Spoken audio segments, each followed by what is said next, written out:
శ్రోతలందరికీ నమస్కారం అండి. మన శ్రీదేవి గిరిధర్ ఛానల్కి మీ అందరికీ స్వాగతం.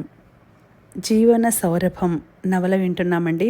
రచన శ్రీమతి ఎద్దనపూడి సులోచనారాణి గారు. మీ అందరికీ ముందుగా విజయదశమి శుభాకాంక్షలండి.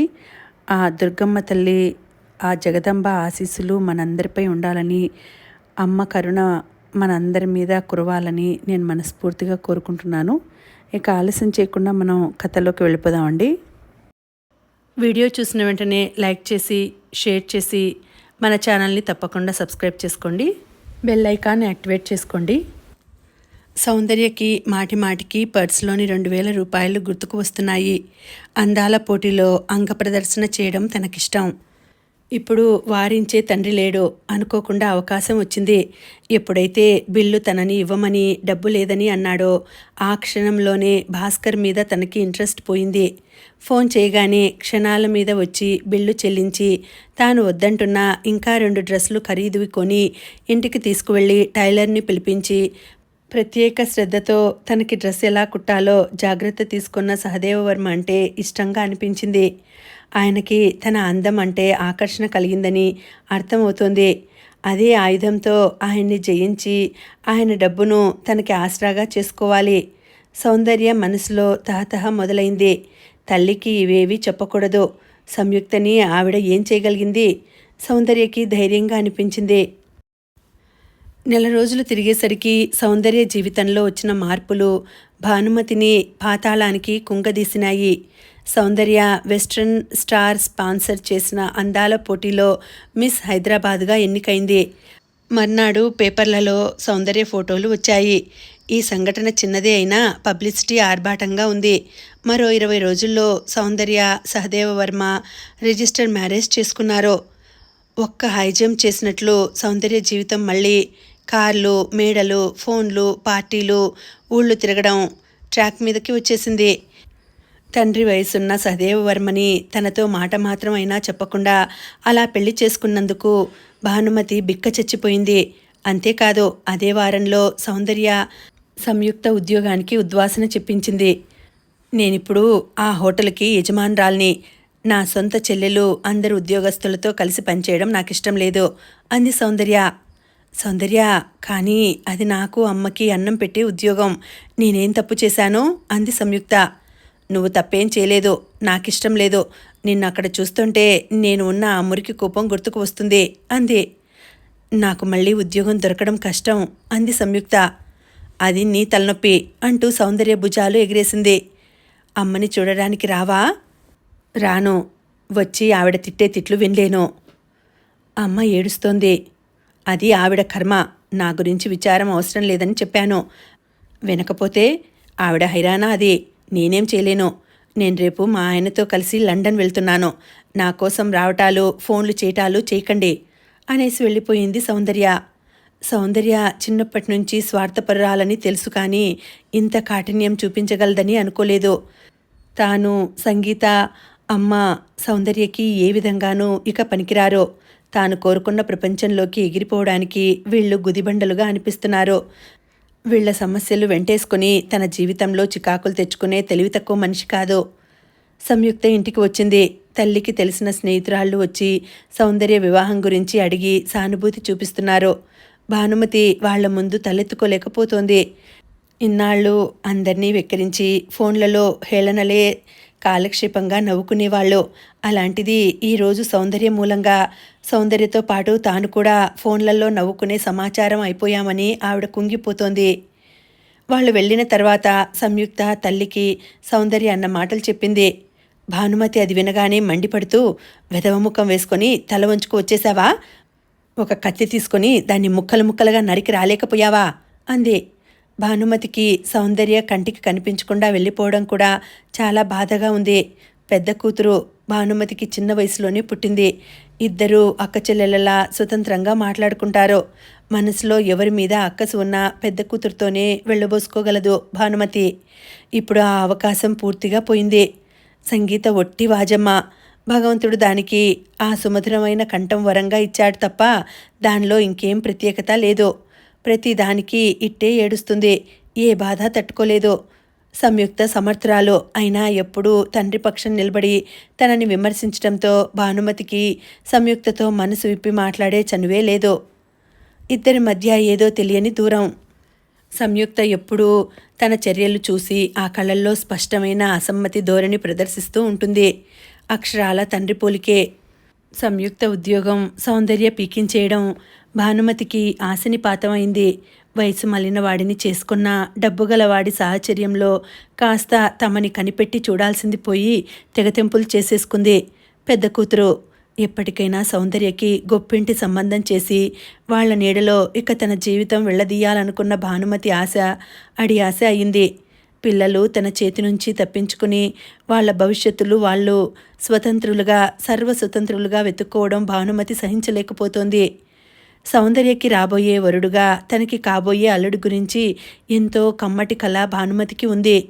అది మండి బూడిద అయ్యి ఆవిడ కళ్ళ ముందు రాలిపడింది. ఒక జీవితంలో ఇంత భయంకరమైన వ్యత్యాసాలు చూడాల్సి రావడంతో ఆవిడ మతిపోయిన దానిలా ఉక్కిరి బిక్కిరి అయిపోతోంది. సంయుక్త షెడ్లో వచ్చి కూర్చుంది. రేపటి నుంచి తనకి ఉద్యోగం లేదు. మళ్ళీ వేట ప్రారంభించాలి. మళ్ళీ ఉద్యోగం దొరకడానికి ఎన్ని నెలలు పడుతుందో. సంయుక్త కుంగిపోయినట్లుగా కూర్చుని ఉంది. ఉద్యోగం తన అసమర్థత వల్లనో హోటల్ వాళ్లకి మరే కష్టనష్టాల కారణాల వల్లనో పోతే తనకింత బాధ ఉండేది కాదు. సౌందర్య స్వయంగా తనని ఉద్యోగంలో నుంచి పీకించి బయటకు పంపడం చాలా దుఃఖంగా అనిపిస్తోంది. వసంత్ వచ్చాడు.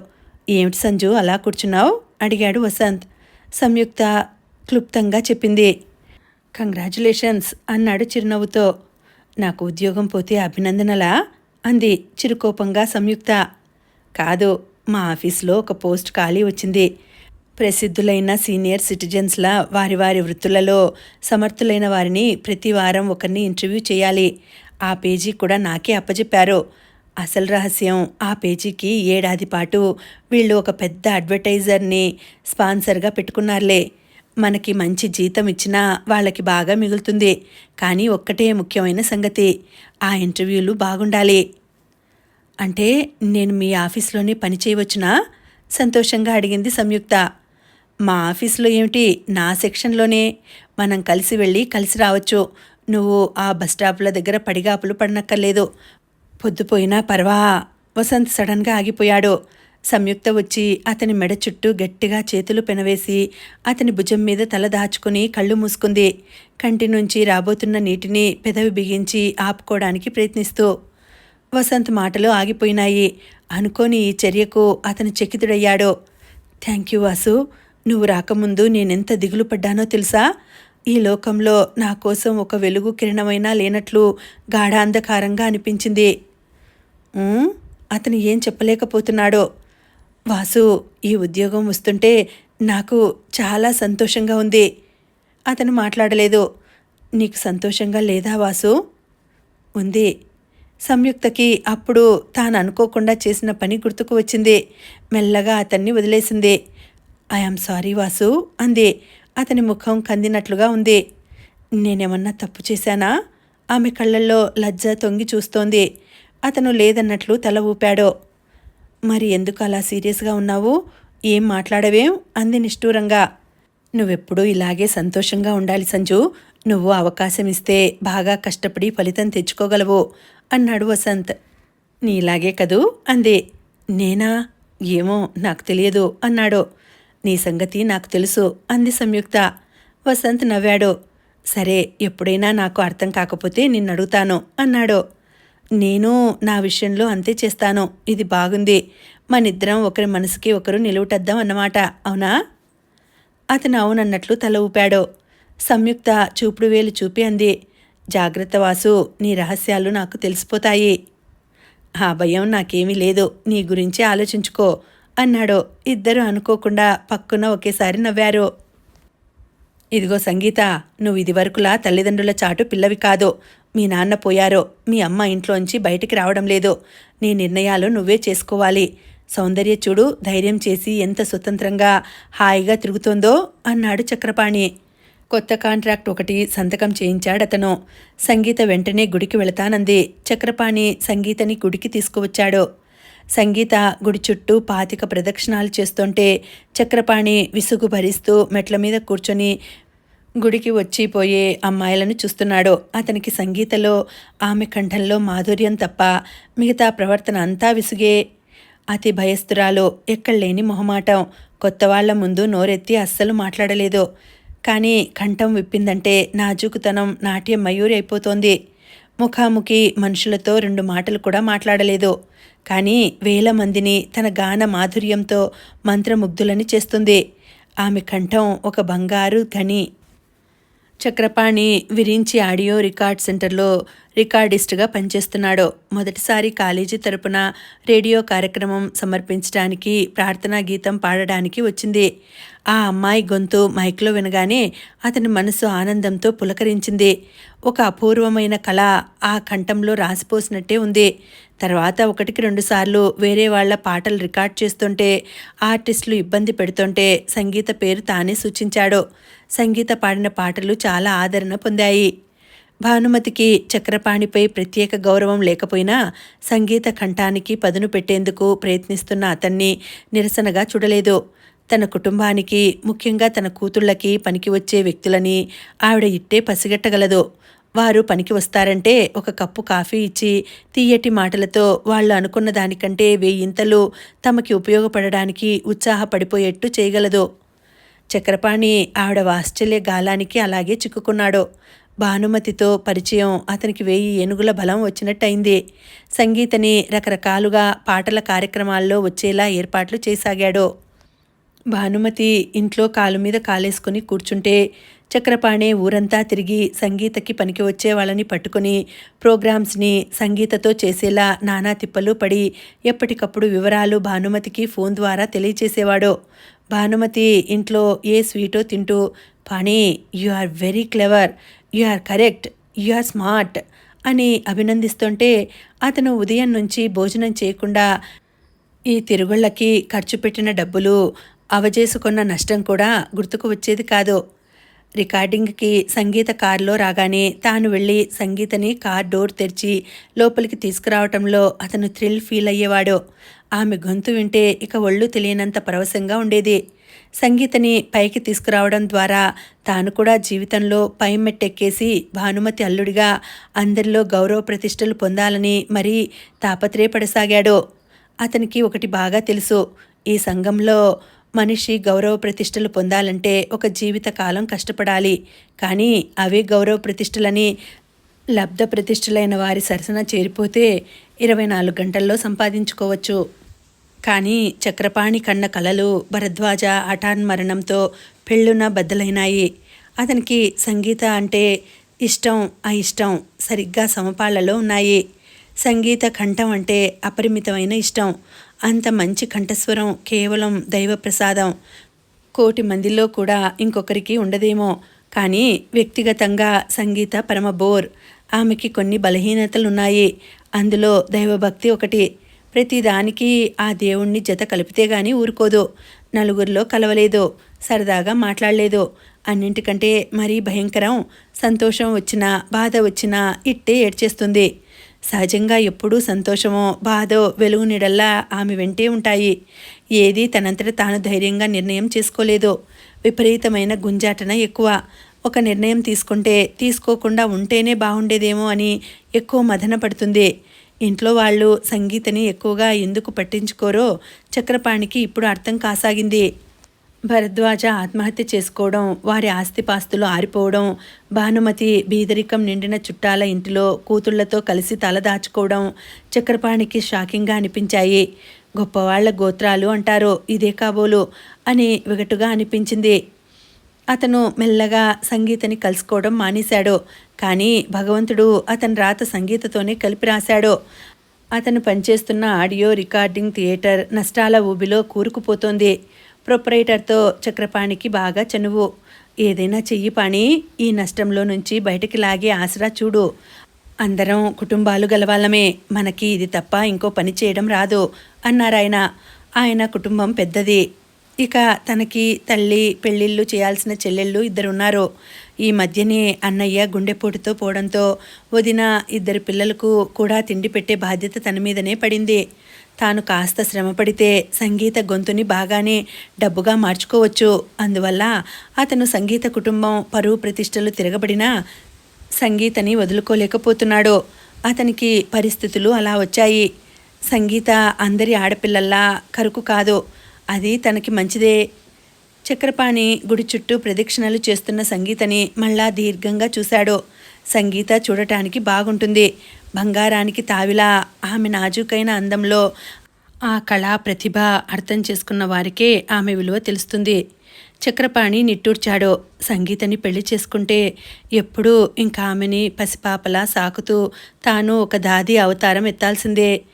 ఆమె అనుమానాలు, భయాలు 24 గంటలు భరిస్తూ బుజ్జగిస్తూ ఉండాలి. ఏం చేస్తాను, తప్పదు మరి అనుకున్నాడు. సంగీతని తాను ప్రొఫెషనల్గా పైకి తీసుకురావాలంటే ముందు ఆమెని సొంతం చేసుకోవాలి. పెళ్లి వాయిదా వేసే ప్రసక్తే లేదు. భానుమతి పెత్తనం ఉంటే పైసా తన చేతికి రాదు. సంగీతని తన చేతిలో చిక్కించుకోవాలంటే పెళ్లి పత్రం ఒకటే మార్గం. కానీ పెళ్లి అనగానే చక్రపాణికి మనసు ఉసూరుమంటోంది. శాశ్వతంగా తాను వేయాల్సిన దాది అవతారమే గుర్తుకు వచ్చి మనసు ముడుచుకుంటోంది. సంగీత ప్రదక్షిణలు పూర్తి చేసి వచ్చి చక్రపాణి పక్కన కూర్చుంది. ఈ అగ్రిమెంట్ సక్సెస్ అయితే 101 ప్రదక్షిణలు ఎర్రెండలో చేస్తానని మొక్కుకున్నాను అంది. చక్రపాణి కంపరం దాచుకోవడానికి ముఖం పక్కకు తిప్పుకున్నాడు. పెళ్లి ప్రసక్తి తెచ్చాడు. అతని మనసులో తనకి తానే ద్వీపాంతరవాస శిక్ష రాసుకున్నట్లుగా ఉన్నాడు. సంగీతాన్ని గురించి తప్ప ఇంకే విషయం వివరంగా మాట్లాడలేదు.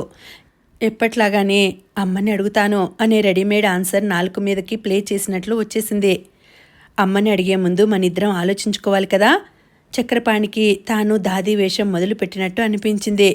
బుజ్జగిస్తున్నట్టు తాము వెంటనే పెళ్లి చేసుకోవాల్సిన ఆవశ్యకత తనకంటే సంగీతకే క్షేమం అన్నట్టు చెప్పాడు. సంగీత కళ్ళల్లో నీటి చలమలు కనిపించసాగినాయి. పాణి, నువ్వెంత మంచివాడివి అంది. అక్కడ కూర్చున్న అరగంటలో సంగీతని ఎలాగైతేనే భానుమతికి తెలియకుండా ఇద్దరూ రిజిస్టర్ మ్యారేజ్ చేసుకునేట్టు, ఇప్పుడిప్పుడే పెళ్లి అయిన సంగతి ఎవరికీ చెప్పకుండా రహస్యంగా ఉంచేట్టు నిర్ణయం చేశాడు చక్రపాణి. సంగీత అంగీకరించింది.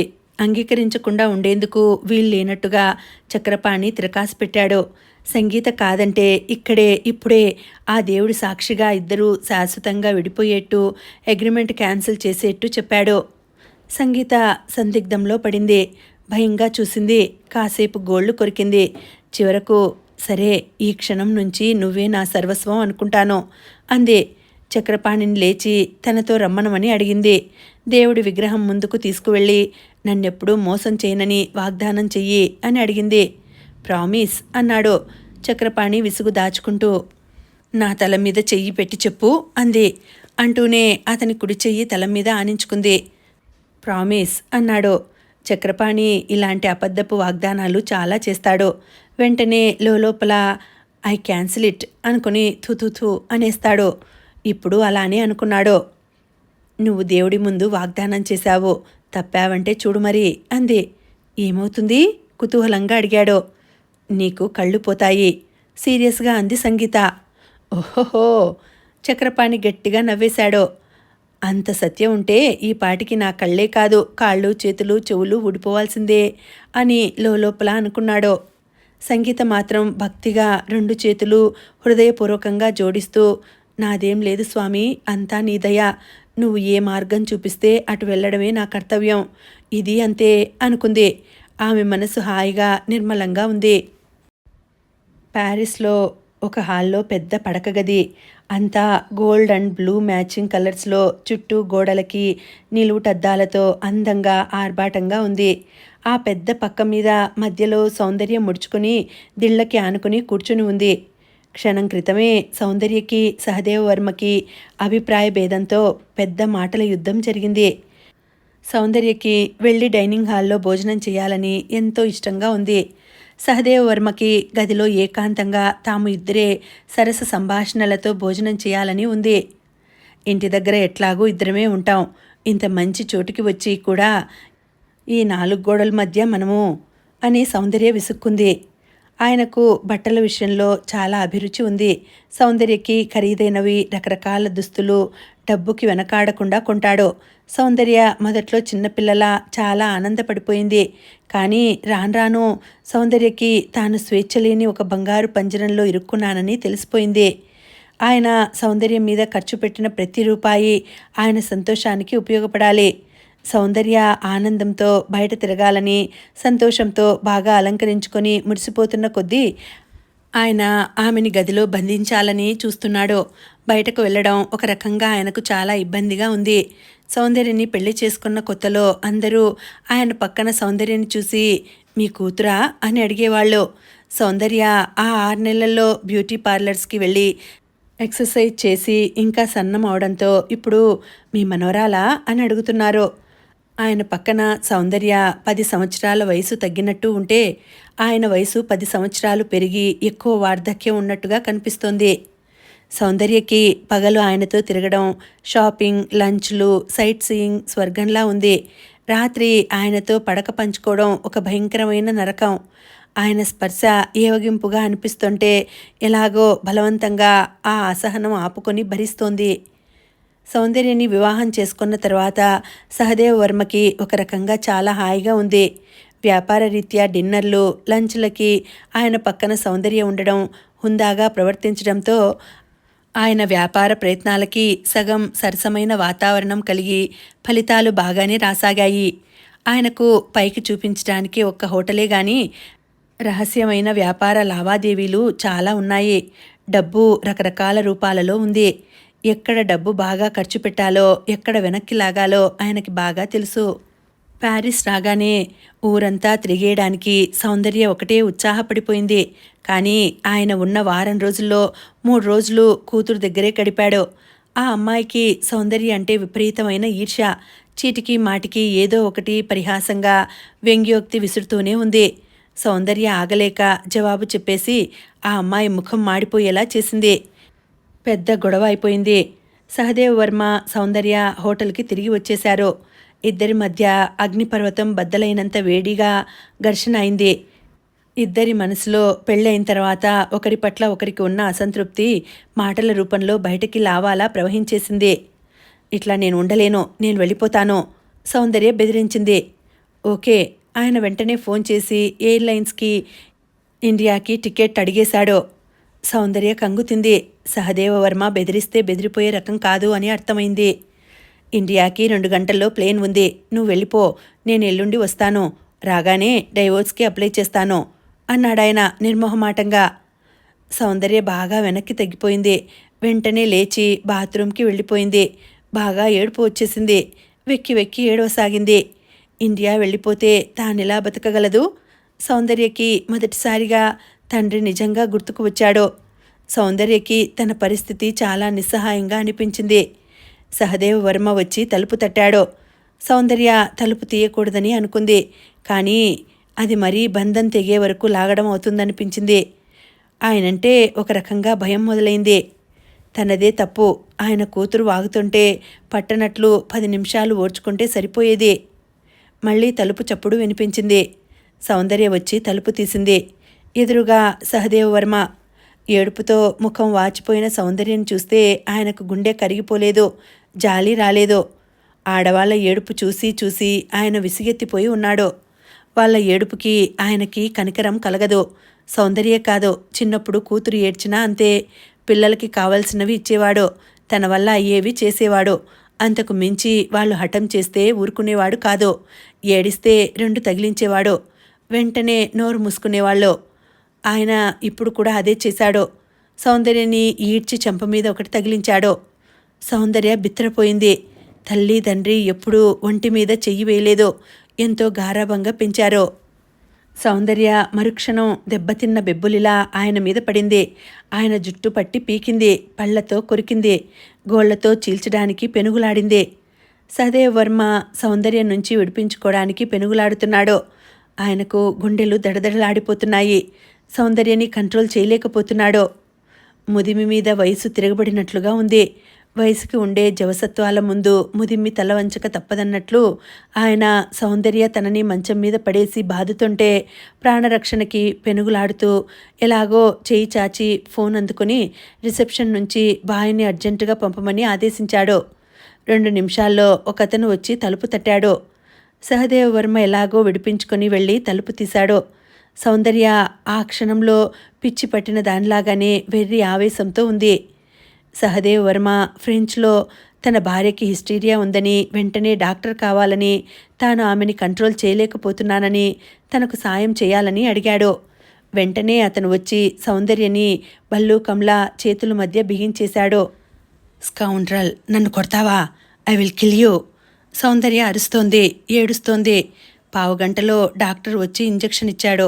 సౌందర్య సొమ్మసిల్లినట్లు నిద్రపోయింది. అందరూ వెళ్ళిపోయారు. సహదేవ్ వర్మ సౌందర్య పక్కనే కూర్చున్నాడు. సౌందర్య చెయ్యి అందుకుని పెదవులకి ఆనించుకున్నాడు. సౌందర్య కొడుతుంటే తనకి గుండెలు కాస్త దడదడలాడి హార్ట్ బీట్ పెరిగిందని భయపడ్డాడు. కానీ ఆయనకిది ఒక గొప్ప అనుభవంలా ఉంది. ఇంతవరకు ఆయన రహస్యంగా రకరకాల ఆడవాళ్ళు చాలామందితో సంబంధాలు పెట్టుకున్నాడు. వాళ్ళంతా తానంటే హడలి చస్తూ అణిగిమణిగి పడి ఉండేవారు. తానే విసుగేసి వదిలేశాడు. సౌందర్యాన్ని చూసిన మొదటి క్షణంలోనే ఆయన మనసు పెద్దగా మూలిగింది. తాను 20 సంవత్సరాలు ఆలస్యంగా పుడితే ఎంత బాగుండేది అనిపించింది. సౌందర్యలో వయస్సు, అందం అడవి గుర్రాల్లా ఉన్నాయి. ఆయన అరగంట క్రితం సౌందర్యతో పడి దొర్లడంలో అనిర్వచనీయమైన థ్రిల్ అనుభవించాడు. అది ఇంకా శరీరంలో ఆనంద తరంగాలుగా లేస్తోంది. సౌందర్య, మీ నాయన పోవడం నా అదృష్టం. ఆయనే ఉంటే నువ్వు నాకు దక్కేదానివా అనుకున్నాడు. నేను బతికి ఉండగా నిన్ను వదలను డియర్. ఇన్నాళ్ళు డబ్బు సంపాదనే ఆనందంగా బతికాను. ఇప్పుడు తెలిసింది మగవాడికి అసలైన ఆనందం స్త్రీ దగ్గరే దొరుకుతుందని. ఆయన ప్రేమగా సౌందర్య చెంపలు, జుట్టు నిమిరాడు. ఆ క్షణం సౌందర్య పట్ల భయంకరమైనది. సహదేవ్ వర్మకి సౌందర్య మీద నిజమైన ప్రేమ అంకురించింది. నువ్వు నాదానివి అనుకున్నాడు. సహదేవ్ వర్మ నాది అన్నదానిని చాలా జాగ్రత్తగా, భయంకరమైన జాగ్రత్తతో కాపాడుకుంటాడు. నిన్ను ఇండియా పంపించడమా? నిన్ను వదిలి ఒక్క క్షణం కూడా ఉండలేను. సౌందర్య తల మీద తల ఆనించి అనుకున్నాడు. ఆయన కళ్ళు ఏనాడు లేంది చెమ్మగిలినాయి. మర్నాడు సౌందర్యని మాటలతో, గారాబంతో నిన్న జరిగిందంతా ఆయన మరిపించేశాడు. సౌందర్యకి మెలకువ రాగానే పశ్చాత్తాపం నటిస్తూ క్షమాపణ చెప్పేశాడు. తనకు తగిన శాస్తి జరిగిందని ఒప్పుకున్నాడు. ఆ విధంగా గాయపడిన సౌందర్య ఆత్మాభిమానానికి మాటలతో నవనీతం రాసి చల్లబరిచాడు. ఊరంతా తిప్పాడు. డ్రెస్సెస్ కొన్నాడు. ప్యారిస్లో నైట్లో లైఫ్ ఎంత బాగుంటుందో చూపించాడు. దెబ్బ తగిలిన చిన్నపిల్లని తల్లిదండ్రులు షాపింగ్కి తీసుకువెళితే ఆ దెబ్బ మర్చిపోయినట్లు సౌందర్య సహదేవ్ వర్మతో పడిన పేచీ మర్చిపోయింది. సౌందర్యలో నోటి దురుసుతనమే తప్ప కపటం లేదు, స్వార్థం లేదు. జీవితం ఎప్పుడూ సంతోషంగా నవ్వుతూ తుళ్ళుతూ గడపాలని ఆశిస్తుంది. మర్నాడు కూడా పగలంతా తిరిగి తిరిగి ఇంటికి వచ్చారు. పక్క సూట్లో దిగిన ఫ్రెంచ్ యువకుడు తమతో పాటే టూరిస్టుగా ఊరు చూడడానికి వచ్చాడు.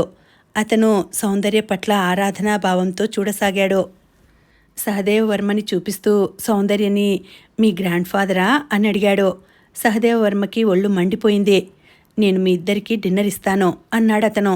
సౌందర్య కళ్ళల్లో సంతోష జ్యోతులు వెలిగిపోతున్నాయి.